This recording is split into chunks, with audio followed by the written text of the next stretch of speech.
नूर हक शम्मे इलाही को बुझा सकता है कौन, जिसका हामी हो खुदा उसे मिटा सकता है कौन।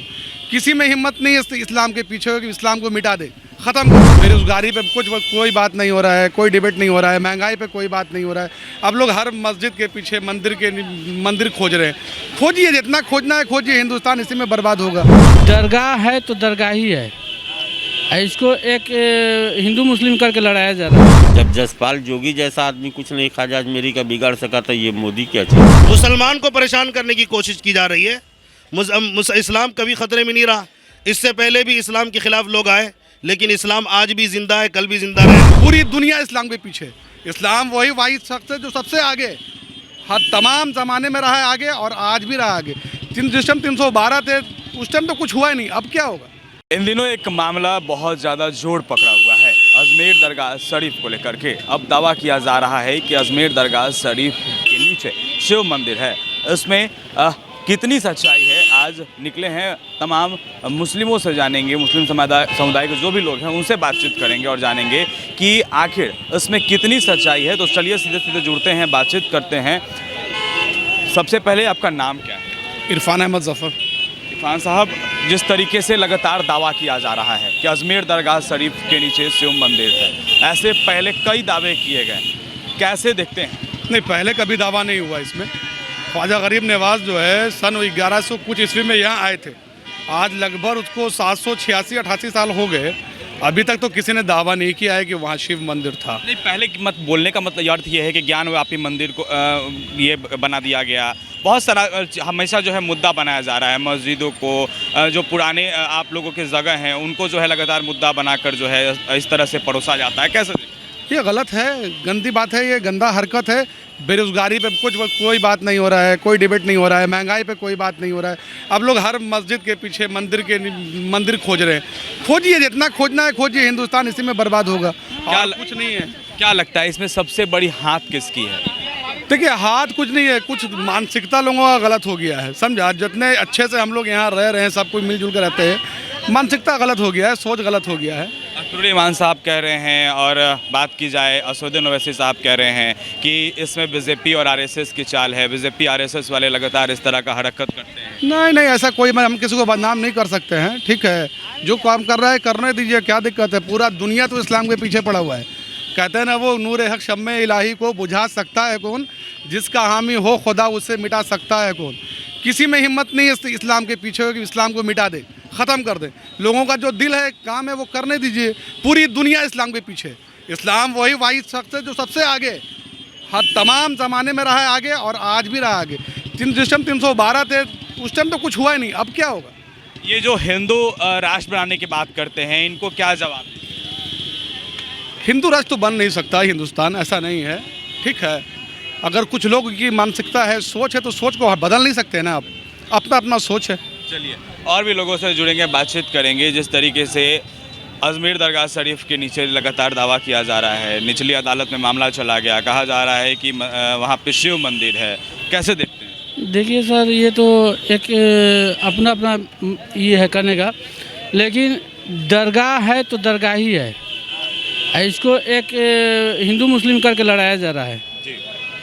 और इसमें तो बेहतर है कि समझ के समझौता कर लिया जाए, तो उसमें अच्छा है। और हर बार मुस्लिम को टारगेट बनाया जा रहा है, इससे बहुत मन दुखित रहता है। आज तक इस देश में कभी हिंदू मुस्लिम सिख ईसाई सब लोग जो है एक साथ रहे, और आज अगर इस तरह का हरकत हो रहा है तो लगातार देखिए, अब असदुद्दीन ओवैसी साहब की बात करें तो वो लगातार कह रहे हैं कि इसमें बीजेपी आरएसएस की चाल है। नरेंद्र मोदी नहीं चाहते हैं कि इस देश में जो है मुस्लिम रहे। कैसे? नहीं, हम ये तो बात नहीं कर सकते हैं, क्योंकि वो बड़े आदमी हैं, कुछ भी बोल सकते हैं, लेकिन हम नहीं बोलेंगे। और लेकिन थोड़ा सा तकलीफ है कि मुसलमानों को टारगेट किया जा रहा है, इस्लाम को टारगेट किया जा रहा है। जी।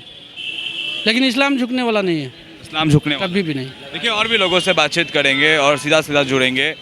जो लगातार अजमेर दरगाह शरीफ में दावा किया जा रहा है कि वहाँ शिव मंदिर है, आज तक कितने सालों से नहीं हुआ, और आज दावा किया जा रहा है कि अजमेर दरगाह शरीफ के नीचे शिव मंदिर, कैसे देखते हैं? नहीं तो सर, पहले से जो चल रहा है कुछ न कुछ तो ऐसा बात होगा जिसके कारण आज ये बात विवाद उठ रहा है। ऐसी तो नहीं है कि मतलब वो कह रहे हैं कि ये दरगाह है या ये है, कुछ न कुछ तो है।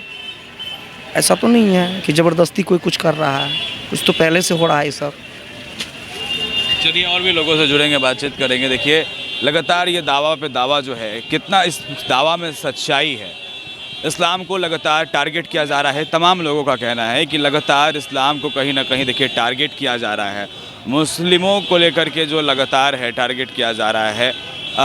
और भी लोग हैं, जुड़ेंगे, बातचीत करेंगे। सबसे पहले आपका नाम क्या हुआ? मेरा नाम मोहम्मद इरशाद खान हुआ। साहब, जिस तरीके से लगातार दावा किया जा रहा है कि अजमेर शरीफ दरगाह के नीचे शिव मंदिर है, इतने सालों से कुछ भी नहीं हुआ। अब लगातार जो है, जब से नरेंद्र मोदी की सरकार है, जब से बीजेपी की सरकार है, कभी ज्ञान व्यापी को देखिए, अयोध्या को देखिए, और अब जो है कहीं ना कहीं यहाँ भी दावा किया जा रहा है। कैसे? ये सब जो है ना, कुछ खुरपाती लोगों का दिमाग का उपज है। जितना दिमाग उन लोग लगा रहा कि मंदिर मस्जिद खोजे, उतना दिमाग लगाता ज़मीन के नीचे दौलत छिपी हुई है, तो आज हिंदुस्तान राजा होता। लेकिन इन लोगों को तो ये सब से मतलब है नहीं, नफ़रत फैलाना है, फैला रहा है। और जहाँ तक अजमेर दरगाह का सवाल है, तो वो हिंदू मुस्लिम सबकी आस्था का जगह है, बिल्कुल उसको आप नकार नहीं सकते। तो इसी तरह अपना नाम कमाने के लिए लोग कर देता है। काफ़ी संख्या में वहाँ हिंदू भी जाते हैं, मुस्लिम भी जाते हैं, सभी धर्म के लोग का दावा किया जा रहा है। गलत है। वो आज से नहीं है, वो जसपाल जोगी के टाइम से है। जब जसपाल जोगी जैसा आदमी कुछ नहीं ख्वाजा अजमेरी का बिगाड़ सका, तो ये मोदी क्या चीज़ है।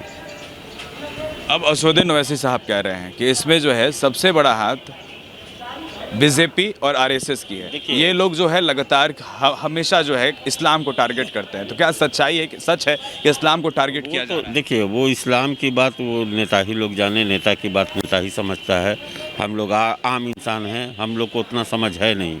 अच्छा, क्या लगता है इस देश में, आप भी इसी देश में रहते हैं, भारत देश में ही रहते हैं, लेकिन इस्लाम को ये सच है कि इस्लाम को लगातार बदनाम करने की कोशिश की जा रही है? हाँ, ये सही है एकदम। किसी न किसी ज़रिए इस्लाम को बदनाम लोग कर रहा है, लेकिन कोई फ़ायदा होगा नहीं। हमेशा सच की जीत हुई है, अब हमेशा सच की जीत होगी। देखिए और भी लोग हैं, जुड़ेंगे, बातचीत करेंगे। सीधा लगातार जो है अजमेर शरीफ दरगाह को लेकर के दावा किया जा रहा है कि जो अजमेर दरगाह शरीफ है वहाँ पे शिव मंदिर है। कैसे देखते हैं? भाई, आप लोगों को मालूम है, हम सबको मालूम है, और इस वक्त पूरी दुनिया जान चुकी है, न्यूज़ के हवाले से जान चुकी है कि ये जो मुल्क है बहुत सारे मज़हब के मानने वालों का मुल्क है। और जब आज़ादी मिली थी तो इसकी मजबूती को लेकर, इसी तरह सेकुलर को लेकर कानून बना था मुल्क का। फिर बाद में मस्जिद मंदिर का झगड़ा शुरू हुआ, बाबरी मस्जिद की बात आई, तो वहाँ ये कानून बना था 1991 में कि जो मस्जिदें 1947 से पहले बनी थी और जो मंदिर पहले बने हुए थे उसी हालत पर बाकी रखा जाएगा, उसमें कोई इख्तिलाफ नहीं होगा। तो सवाल ये है कि आज 1991 में जो कानून पास किया गया था पार्लियामेंट में, तो उस कानून का पालन क्यों नहीं किया जा रहा है? सुप्रीम कोर्ट वाले जज क्यों लोगों के जो केस आ रहे हैं ऐसे मस्जिदों के सिलसिले में जो 1947 से पहले बनी थी, ऐसे मस्जिदों के सिलसिले में जो केस आ रहे हैं, तो वहाँ सुप्रीम कोर्ट के जो जज हैं उस केस को मुस्तरद क्यों नहीं कर रही है? मुस्तरद करना ज़रूरी है ना। जज को भी इख्तियार नहीं कि वो कानून के ख़िलाफ़ जाकर बात करे, उसको कौन इख्तियार दिया? भाई, कानून कोर्ट इसीलिए है ना कि वो कानून के हिसाब से फ़ैसला दे। तो जज क्यों फ़ैसला दे रही है सर्वे करने की? सर्वे करने का फ़ैसला क्यों दे रही है? इसका मतलब है फिर वही झगड़े स्टार्ट करने का है, मुल्क को फिर इख्तिलाफ की तरफ बढ़ाने के लिए जा रहे हैं। मुल्क के अंदर अमन न रहे, ख़तरा बढ़ जाए। अभी एक वाक़या इस तरह संभल का वाक़या, इससे पहले भी बहुत सारे वाक़यात, और भी बहुत सारे लोग क्या क्या दावा करने के चक्कर में हैं। अजमेर का मामला, ये कोई भी मामला हो, ये हिंदू मुस्लिम वाला मामला है। इसको मज़हब के नाम पर करने की कोशिश कर रहे हैं ताकि मुल्क का माहौल ख़राब हो और दंगे हो, फसाद हो और लोग जलें और मरें, और ये लोग जो है मज़हब के नाम पर राजनीति करते रहें, और इसका कोई मकसद नहीं है। इस्लाम खतरे में? इस्लाम क्यों ख़तरे में रहेगा? इस्लाम कभी ख़तरे में नहीं रहा। मुसलमान को परेशान करने की कोशिश की जा रही है। इस्लाम कभी ख़तरे में नहीं रहा। इससे पहले भी इस्लाम के ख़िलाफ़ लोग आए, लेकिन इस्लाम आज भी ज़िंदा है, कल भी ज़िंदा रहेगा। इसमें कोई मसला नहीं है। मसला ये है कि आप एक मुसलमान को, एक कम्युनिटी को जो मज़हब है उसको आप परेशान करने के लिए इस तरह के कानून के ख़िलाफ़ फैसले सुप्रीम कोर्ट से जब हो जाएगा तो आदमी क्या करेगा? आदमी का भरोसे का क्या होगा? तो कहाँ आदमी जाएगा फैसला लेने के लिए? वहाँ से सही फैसले आने चाहिए। बस हमारी यही गुजारिश है। जो भी हो रहा है, अजमेर आज से नहीं है, सैकड़ों साल पहले से वो दरगाह बनी हुई है। वहाँ तो इंसान एक कब्र है भाई, ख्वाजा अजमेरी रहमतुल्लाह अलैह की वो कब्र है। कब्र में कहाँ से शिव मंदिर निकल आता है?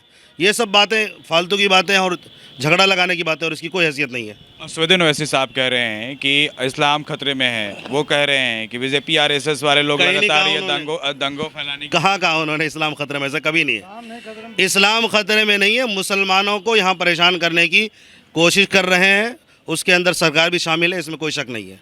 चलिए, तो आपने सुना तमाम लोगों की क्या कुछ प्रतिक्रिया थी। देखिए, अजमेर दरगाह शरीफ को लेकर के लगातार कई दावे किए जा रहे हैं और सारे दावे कितने सच हैं आपने तमाम जनता से सुना है, तमाम लोगों ने कहा है। इस तरह का अपडेट के लिए बने रहे हमारे साथ। शुक्रिया।